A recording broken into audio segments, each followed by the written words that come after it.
Morning, at ayan nga papasok na nga si Ate Yurika at si Takero at ako naman sumabay din ako sa baba kasi nga naalala ko tapunan pala ng basura ngayon. Tignan nyo naman yung mga bata dito, papasok pa lang sa school mga nakapila talaga o diba? O naman, oras na para magtapon ako ng basura. Araw pa lang ngayon ng tapunan ng malalaking basura at ito nga pala itatapon ko yung vacuum namin na nasira na. Halika, samahan nyo po ako. Kapitbahay nga namin, nakasabay ko pa kasi magtatapon din pala siya ng basura.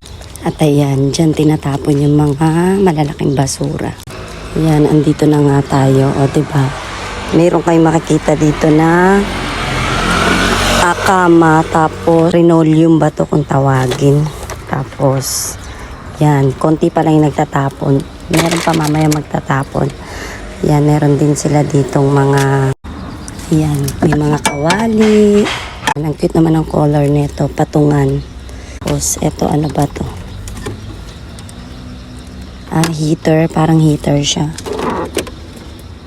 Heater or electric fan. Yan. Tapos, eto electric fan. Tapos, meron din carpet. Ayan, carpet. Ayan, punta naman tayo dun sa kabilang tapunan. Lapit lang dito. Ayan, may sopa pa, oh. Diba? Konti pa lang. Mamaya kasi hanggang 9 ang tapunan. Habang naglalakad nga ako, may nakita ko ditong tanim ni Lolo. Yung kanyang mga ampalaya. Oh, sayang. Nagpupulahan na. Diba? Oh, dami niyang mga tanim. Kung ano-ano, gabi. Diba? Sarap gataan. Bilang side nga, makikita nyo, ang gaganda ng mga bulaklak, o diba? Pag ganitong sa umaga, makikita mo, nakaka-relax talaga. Tapos napansin ko rin dito, meron din parang lemon, ayan. Lemon, medyo hilaw pa siya. Tapos yung kanal, napakalinis talaga. Tignan nyo naman. Yan, pupunta naman tayo ngayon sa kabilang tapunan ng basura. Ayan, ang ganda ngayon ng panahon. Wala siyang araw, wala ding ulan, kaya pwedeng maglakad-lakad.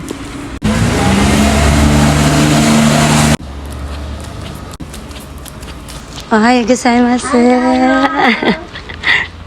Yan, at nandito na tayo sa kabilang tapunan ng basura. Ohayo gozaimasu. Yan, meron silang mga upuan. Kawaii desu ne.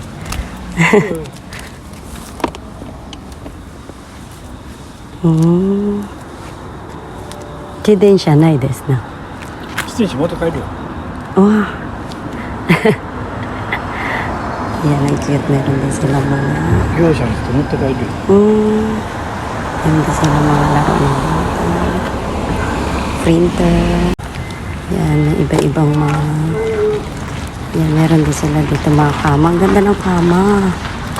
Diba? Kung pwede lang iuwi sa Pilipinas. Meron na kasi kami kaya... Ang ganda. Meron silang mga, ayan,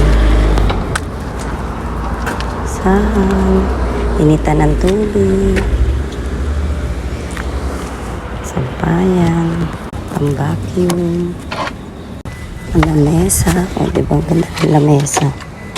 Speaking of bike, ayan, nakita ko yung kumukuha ng bike. Kinukuha nila yan, tapos nire-refer nila at binibenta. Diba? Ang dami nagtatapon. Ito pala yung simbahan o tera kung tawagin.